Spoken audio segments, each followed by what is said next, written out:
We're talking today with David Hinds, the lead singer of Steel Pulse, and we're going to be speaking about their first Elektra American release, True Democracy. David, I'd like to talk to you about each of the tracks on the album. We should start with Chant a Psalm. What was your inspiration for writing that? Well, 1981 has been a kind of a dread year when it comes to the experience of Steel Pulse, you know what I mean? A lot of things that happened during that time, especially, concerning,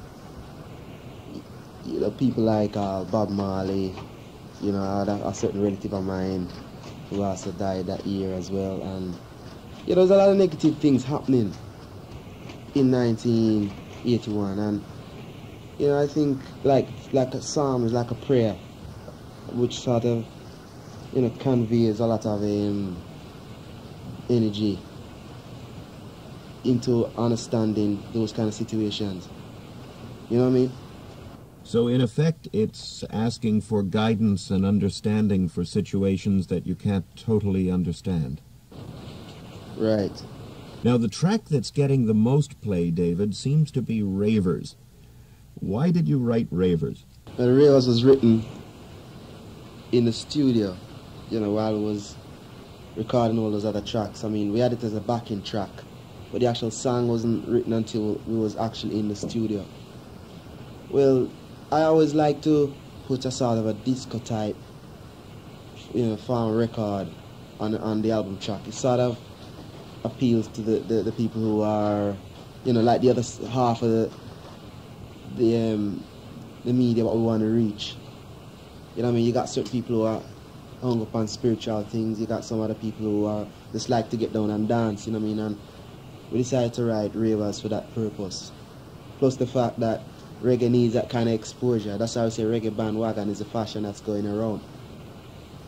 You know what I mean?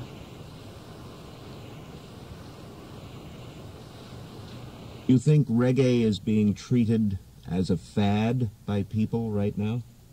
Yeah, in a sense. I mean, in England it had that fad treatment. I think the thing what the reggae musicians have to do is try to, when it becomes a fad, try to get really on top of the whole situation. That when it becomes out of fashion, that it can, they still got something to hold on to. Like I said, it's like we decided to write a song like Ravers to capture those kind of audiences, disco type audiences as well. I mean, you check previous albums like Soundcheck on Hazard Revolution, Sound System on the Martyrs album, and also Reggae Fever. I mean, that's, it's on that kind of vibe. There's always one track on a Pulse album that, gives you that sort of merry feeling. Ravers is one of them. There are so many strong tracks on True Democracy. Does it surprise you that Ravers is getting the most play? No, it doesn't, because a lot of people, no matter how you've been trying to reach them with what's really happening, like what's happening in the other songs, I mean, you got Blues Dance Raid, really telling you about, the harassment of police, when you're showing the disco in your home, and other tracks like True Democracy itself, Rally Round. And, you find there's a lot of people who don't really interested in getting off on that kind of vibe, not really aware of those kind of things happening, and as long as they are all right, they're not too concerned about, other people's misadventures or misfortunes, you know what I mean? So like I said, Ravers is the kind of bait for those who don't really tune in on that kind of, on the other types of songs, but will force to listen to them after they bought the album, you know what I mean? True Ravers. That brings us to the next track, which is Find It Quick. And it seems that you're saying love is the answer to this world of violence that we inhabit. Yeah. Love for your brethren, for your fellow man. I mean, you see how the system is going now, especially in a place like England. You got unemployment, like I said, police harassment. You find the crime rate is going higher now, and, you need love now to really solve all these problems. Now, the track that follows that is called Who Responsible, and you're asking who really is responsible for the mess that the world is in. Who do you think is responsible? Well, I was blame those kind of things on the system. You know, they set out certain laws and certain things which are now backfiring, you know what I mean? I mean, a man commits a crime and he ends up in jail and then he's out again in a few years' time or whatever the decision of the judge is. And he comes back out and he commits that same type of thing, and it's, you know, it's kind of telling you that the actual imprisonment or whatever is not the actual solution to the way the world's going. So it's obviously telling you that this system is not operating in a right way. And in this particular case, you know, I dedicate the songs right now, that particular track, to what took place in London in 1981. You know, it was a fire. You know, some kids was burnt up in a fire. It was an alleged firebomb thrown by persons unknown. And also for the 28 children who have been missing in Atlanta over the past few years. And, you know, it's like, in the case of London, it didn't hit the headlines the way it's supposed to, because that's never happened in London or in England before. You know, children being murdered that kind of way. You know, especially black children. You know, it's never been nothing like that has ever happened in London before. And yet still, you know, it didn't hit the papers and hit the news with the impact it deserves. You know what I mean? So I have to say the system is responsible. Now, the following track seems to present an answer. That's Rally Round. Rally Round the red, gold, and green. Rally Round the words of Marcus Garvey. And Marcus talked about repatriation. Is this one of the answers? Yeah, I really think repatriation is one of the answers, especially going to Africa as well, you know, a couple of months back, you know, last month. As far as the philosophy of Marcus Garvey concerned, you know, that song was based upon it. And you know, it's a collection of his ideas. And I really could see certain things happening, providing, like in the case of Rasta, you know, black man, especially outside Africa, would have to have something to show to make this kind of thing possible. You know what I mean? If it even means repatriating in the mind, because I don't, you know, I'm one of those who can't really see everybody going back totally in a physical level. But as far as understanding certain situations outside Africa, well, you know, that's one form of repatriation.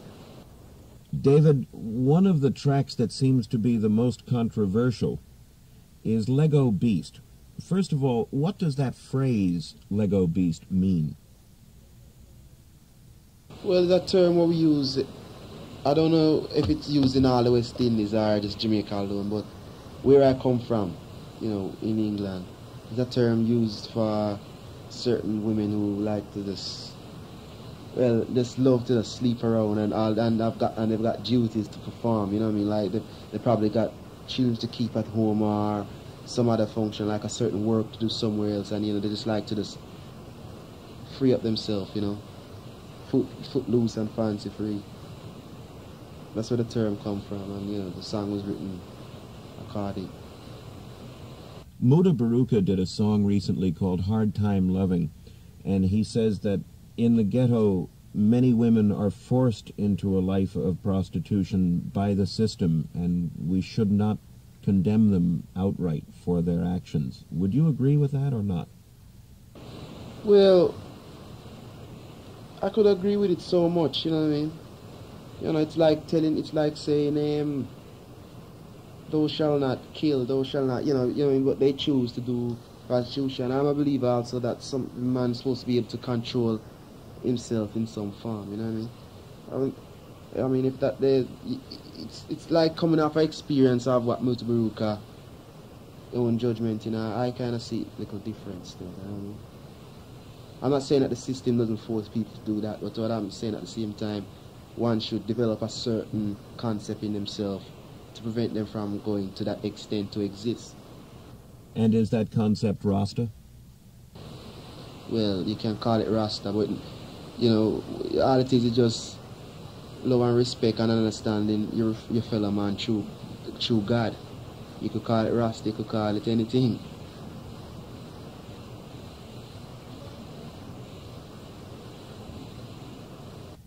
David, next up is Blues Dance Raid. There are things in England called shoebeans. Is this what the song is about? Shoebeans, no. Yeah, them call them blues and them call them boogies and things. And the song is about that. You know, there's a lot of youths out there, especially in my community, who, you know, all of them are practically unemployed, and their form of entertainment is to have speakers and amplifiers, you know, built up and built up to into a great size and put into your rooms in your homes at night, you know, especially at weekends. And you know, they probably charge something like your equivalent to $1 at the door for men to come in, and for women they're free, and they sell drinks, herbs, or whatever they're dealing with. And you know, it's their only form of entertainment, especially who's dealing with Rasta, because in a lot of the clubs in England, Rasta is not really permitted to go into these clubs because of, you know, their hairstyle or whatever, you know what I mean? And like every now and then the police will have a tendency to want to raid these blues and, you know, smash up the speakers, break up the drinks, and try to harass and arrest the youth then. Your House is the track that was written by Fonzo Martin. Everything else on the album was written by you. Can you talk just a little bit about Your House? As far as Your House concerned, like when it came to recording that track, I mean, Fonzo himself being a Piscean, you know, he started off the song with a sort of water scene, you know, because Piscean is a water sign, and it's probably generally talking about love. His love for someone or something, you know. I'm very vague on the purpose of that song still. The mood changes right after that with Man Knows Sober. Why did you write that song? I wrote that song, it was on another vibration again, you know. I was trying to deal with certain subject matters, what reggae doesn't really handle at times, you know what I mean? I was trying to bring a variety of subject matters on the album. And also, a man being a drunk is also another reflection of the system again. You know, when you find that people can't make ends meet, the next thing they turn to is either drugs or drink. In this case, it's drink. Now, the final track on the album is the dub of Rally Round, Dub Marcus Say. Do you think we will ever have an all-dub album from Steel Pulse? Yeah, you will have an all-dub album from Steel Pulse, but, you know, when we get the right instruments we really want, when, you know, the actual time to go into that kind of mixing, you know, you'll definitely get it. Maybe the next album. You know, that was just put there for a taste, like a reminder of the title track. You know, it worked very well. Absolutely. David, why did you record this record in Denmark? Well, Steel Pulse wanted to set up their own business. I mean, the contract with Island ran out. Our contract with our previous manager ran out at that time as well. And we wanted to set up our own record label and, you know, the whole management scheme and things. And when they offered us that, you know, some people from a record company called Genlid in Denmark wanted a reggae band to test out their studio, and also they wanted a reggae band to push the reggae band's music. And at the time they asked us, but they didn't necessarily hear the band, or they didn't ask for any demos. And we took up that offer because it suited us, because it meant that we would have, you know, possession of the tapes as well, to do whatever we wanted to do with it. And we took up that offer because it suited our business style, you see. And it worked very well, you know, because, you know, the record company right now in that country, they in Denmark itself, they have the rights for selling, you know, the record through the market itself in all of Scandinavia. You know, that includes Norway, Sweden, Finland, and Greenland, and I suppose Iceland as well. Was there anything different about recording in Denmark from recording in England? Yeah, the studio was a 16 track. I mean, it didn't have nowhere near the gadgets as it's supposed to, as we usually can work with. You know, we had to rely on Carl Peterson's producing to really bring out a certain sound. Where did Carl Peterson mix it? He mixed it in Denmark itself. Everything was done there at the studio. And we took the tapes over and we, you know, gave them to Elektra or whoever was concerned at the time. You know, Elektra seemed to be concerned about the, you know, promoting the tapes and the records.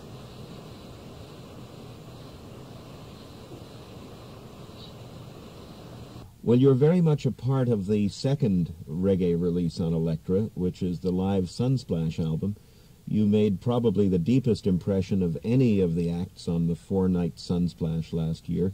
What were your own personal responses to the reactions of the Jamaicans to you last year at Sunsplash?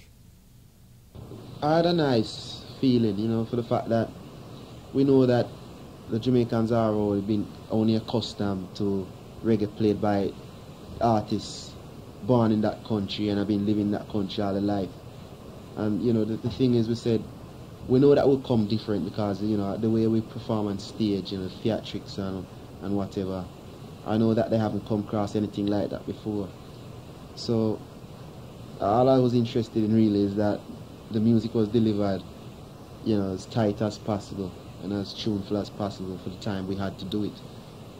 And, you know, it sort of paid off very well still, because although there was a lot of people there they were more in a state of a kind of a shock or a surprise more than, you know, really getting in on it. You know, I think they didn't know what to make of that kind of vibe, you know what I mean? You are one of the only groups in reggae music that has a stage act as such. Who's responsible for the stage act? What do you mean, who's responsible for the stage act? Is it something that the band sits down and choreographs together? Do you have someone who directs?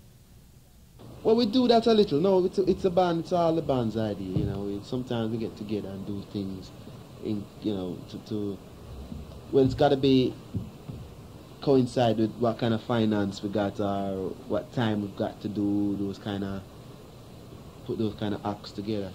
Well, you know, it's the band's ideas, really. You'll be performing at Sunsplash again this year, won't you? What do you have planned for the show this year? As far as your material, will you be doing some different things at Sunsplash this year? Well, we'll be doing all the tracks. We're doing about 6 tracks off the latest album, True Democracy. I don't know if we're going to have any time to put together any new material, you know, because you know, the tour didn't start off on a solid note, you know, with certain band members being sick. But we'll be generally doing a lot of tracks off the True Democracy album. David, there are a lot of rumors going around right now about Steel Pulse in Africa and what actually happened. Let's clear them up. Would you give me a brief description of what went down with Steel Pulse in Africa? Well, just started that we went over there. We were asked by certain promoters to go over and do about 5, 6, 7 shows over a period of 2 weeks. It happened that, you know, we would deliver our part of the goods to the promoters for them to promote, you know, the band and the band's records. And when we came over, it was just a different kind of thing, you know. The promotion wasn't got together solid enough. As a result, we only had a chance to do about 2 shows because of the lack of publicity. You know, so as far as the business side concerned, things didn't really happen for Steel Pulse over there, but culturally, you know, there's a lot of things to see. And a lot of things I was very familiar with as far as certain things they eat and certain things they do. You know, it's very much in tune to, you know, Jamaican lifestyle as well when it comes, you know, especially old Jamaica, what my parents used to tell me of Jamaica. Did you feel comfortable in Africa? Yes and no. I felt comfortable as far as tuning in on certain brothers and sisters out there who, you know, are much into reggae and what's happening with blacks outside Africa. But as far as myself dealing with Rasta concern. You see, because a lot of people who especially didn't know who the band was, but you know, a lot of people like in the markets scenes or in the towns, they weren't very familiar. You know, I was like a mystery to them, really. You know, with my locks and my clothes. They didn't know what to make out. You know, didn't know if I came from the tribe house, which was north of Nigeria, or what. They didn't know where I come from. You know, I mean, it was quite obvious to them that I was not from these parts. You know, those parts. How did they react to your dreadlocks? Well, like I said, they were quite surprised about it, because there's a lot of them who are surprised to see someone of my age still having locks, because there's one or two tribes who as children, they used to have locks, and they probably cut them off when they were about 10, 11 years old, after going through certain rituals or certain ceremonies. So they were kind of surprised to see someone my age having dreadlocks. Did you explain the religious significance of them to the people? Well, I didn't go around explaining the religious side of it, because I know for a fact that you got people outside Africa who can't come to terms with the concept of Imperial Majesty Haile Selassie, so I didn't expect them to be really familiar with that kind of doctrine. And plus the fact that I know that many parts of Africa has had the story of Selassie put to them in a negative way. So I could understand that a lot of them probably cannot understand why people like us can go around having Imperial Majesty in that esteem. So I didn't really go too much into talking about the philosophy of Rastafari to them, but talking to mankind, about mankind doing what he's supposed to do on this earth. That's how I would approach any kind of talking to the Nigerians, you know. Now, David, did the band show any signs of sickness in Nigeria? So, well, no. Yeah, apart from, I mean, you can eat something out there. Let's face it, I mean, if you're out in Africa, you can probably eat something and you probably have a diarrhea as such, you know. Well, they didn't show no sickness. Everybody came out there fit and strong. So you came to America, and what happened? Well, as there, you know, one or two of the band members know, the tour has been stopped for about over a week now. One or two of the band members are down with certain sicknesses, I don't know. You know what I mean? And you know, they're recovering now, and we'll be starting out probably Minneapolis as from Tuesday. You know, it's hard to pinpoint what's really happened as far as sickness is concerned, because not everybody is sick, although everybody was in the same era, eating the same food, drinking the same thing, and you know, whatever. Everybody has been asking, didn't Steel Pulse take their malaria pills? Yeah, Steel Pulse take the malaria pills, yeah. But you got to bear in mind that Steel Pulse coming from a different country than say France and say America itself. You know what I mean? You have certain drugs prescribed for you in different countries, and they prescribe stronger than some. You know what I mean? I took my malaria tablets. They happened to steal that as well. And how do you feel, David? Is your health okay right now? Yep. I could do my 50 press-ups. I could do my stomach turns or whatever. I feel quite fit right now.